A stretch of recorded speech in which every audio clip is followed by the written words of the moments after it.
থাকো আর তোমরা সেভ ভাবে কিন্তু থাকো সবাই সেভ ভাবে সবাই এটাই আপনারা সেভ ভাবে যান উনি ভাইয়া আমার নাম্বারটা নিয়েছেন না আমাকে কল দিয়ে সাবধানে চলে গেলে হবে। আজকে আমি 3টা বাজে আসি, এসে তখন দেখি যে রাস্তাতে দেখি যে পুলিশ আমাদেরকে মানে মারধর করছে, লাঠিপেটা করতেছে, মানে মোটালের সোজাসুজিতে। আমি জাস্ট দেখি কি দুজন ছেলে কথা বলতে পারছে না, মানে তারা মানে সেন্সলেস, তাদের গাল দিয়ে শুধু বলতেছে, তাদেরকে ধরে ধরে রিস্কায় তুলতেছে।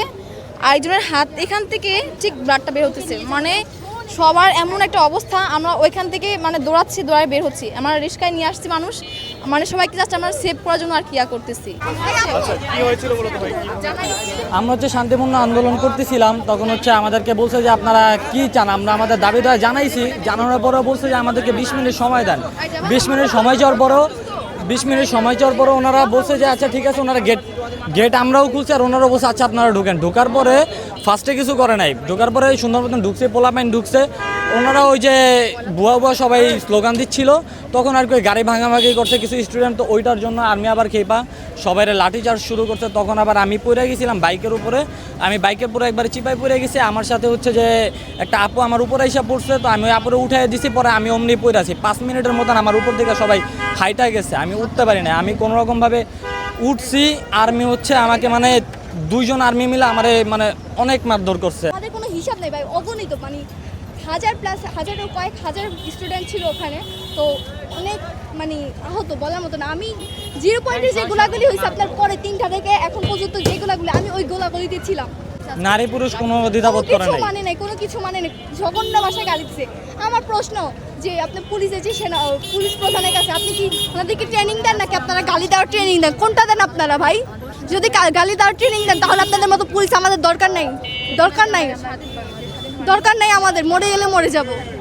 তারপরও আমরা হাসপাতালে আসার পর দেখি কি পুলিশরা তারপরও মারে, যারা ছিল তাদেরকেও মেরে মেরে পাঠাচ্ছে সবাইকে। ইভেন এটা হয়েছে যে আমরা বের হওয়ার একটু আগে হাসপাতালের এক কর্তৃপক্ষ আমাদেরকে জানায় যে আমাদের এখানে কোনো সিনিয়র কেউ নাই, তো তোমরা যা করো সেফভাবেই করো, সিকিউর কিন্তু আমরা দিতে পারবো না হাসপাতালের বাইরে।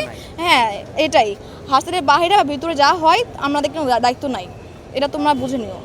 তো আমার প্রশ্ন এটাই যে আমরা হাসপাতালে আসি কিসের জন্য, কোন কারণে আসি? যে আমরা হাসপাতালে আসছি এখানেও আমাদের একটা ভয় থাকতে হচ্ছে যে কখন পুলিশ আসবে, কখন সেনাবাহিনী আসবে, কখন আমাদের প্রতিনিধি দল তুলে নিয়ে যাবে। কেন আমরা এই ভয়ে কেন থাকবো? দেশ তো আসলে স্বাধীন, তাহলে আমরা মানুষ কেন স্বাধীন না? কেন আমাদের বাক স্বাধীনতা নাই আমাদের দেশে?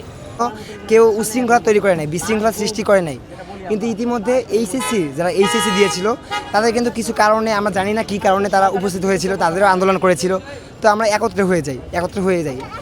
এটা কোইন্সিডেন্টলি, ঠিক আছে?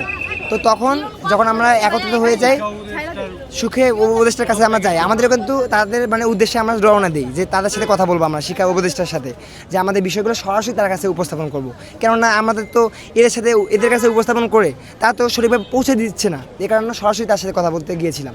ইতিমধ্যে কি হয়েছে আমরা জানি না, আমাদেরকে পুলিশ এবং আর্মি এবং বোর্ড কর্মকর্তা অনেকেই আমাদের উপর মারধর চালায়। আমাদেরকে এখন আমরা এখানে ঢাকা মেডিকেল কলেজে অ্যাডমিট ছিলাম, তো আমাদের 7 জনের খুব গুরুতর আহত ছিল।